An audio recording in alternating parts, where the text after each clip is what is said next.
ตั้งแต่โดนกันนั้นแล้วตั้งแต่ก่อนลูกพอเคยขาดเดินเลยมองบ่เห็นห่วงข้ามลูกเอิ้นเตือนเส้นนี่แล้วมันดาแก้วจังได้มาเตียงผ้าเขากาเอิ้นหาเตียงผ้าป่าเจ้ากาเอิ้นละทานข้างให้เถื่อซึ้งให้เถื่อซึ้งเดือคำนึงเมียมาหาลูกแล้วฝันเห็นเสียงเก่าจะ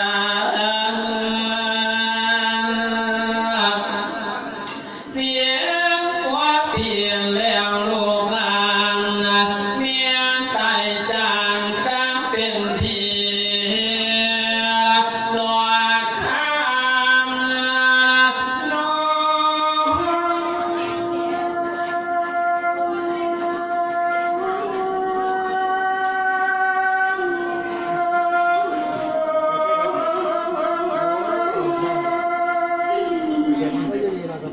บัวใจมีใจกันละกะเก่าบนวันอื่นละเชิญดาวดวงวิญญาณแก้วละมาเอาโบราณกับพ่อเทียนลูกสองคนบัวใจแจกเอาหางลูกความอันแจกเขาให้ควรส่วนได้ละเวลาสองงานทางละ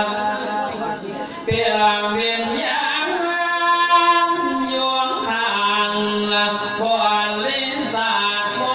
ไปใส่มีเตียวคนโยนน้ำวัดบ่ความเวียนยันเดียงละทวงลายเดียงหิวลายเดียงสาเลตี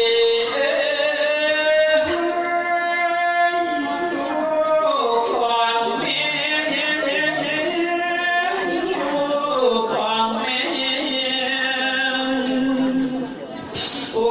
ยอ่านว่างเอาเลี้ยงน้ำหาไปเอิ้นกำบ่มีเมียไปเกินกำบ่ได้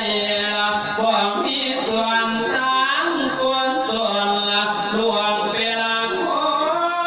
นบ่ทำบุญละแจกข้าวหานกไปได้พวกหลังคนทางบ่มีได้ละดวงเวียนยานจังได้อยู่จังได้อยู่เวลาเปียกอุ้มกลางป่าไม้มานั้นลำอายุโดนละเดี๋ยวนี้นั่นมันสิปนเบิ่นเกียนเก่ากำบนเรือละเมียจังมาขอน้ำให้เอ็ดบุญไปหาด้วยบ่เห็นหลายกางแกงถ้วยละกล้วยหน่วยเดียวเด้อกำเท่าก่อน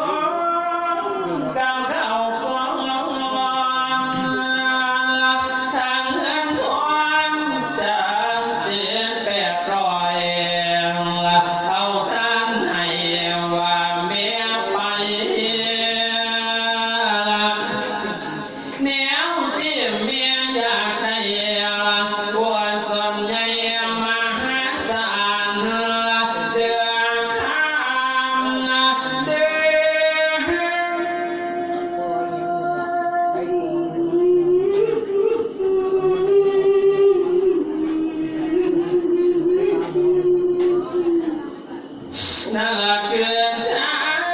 ยนอกป่าเหลืองให้บวชน้ำมันดานเกี่ยวอันนี้เป็นคำว่าดวงวิญญาณแม่บอกแม่บอกก่อนย้ำเจ้านอนตื่นขึ้น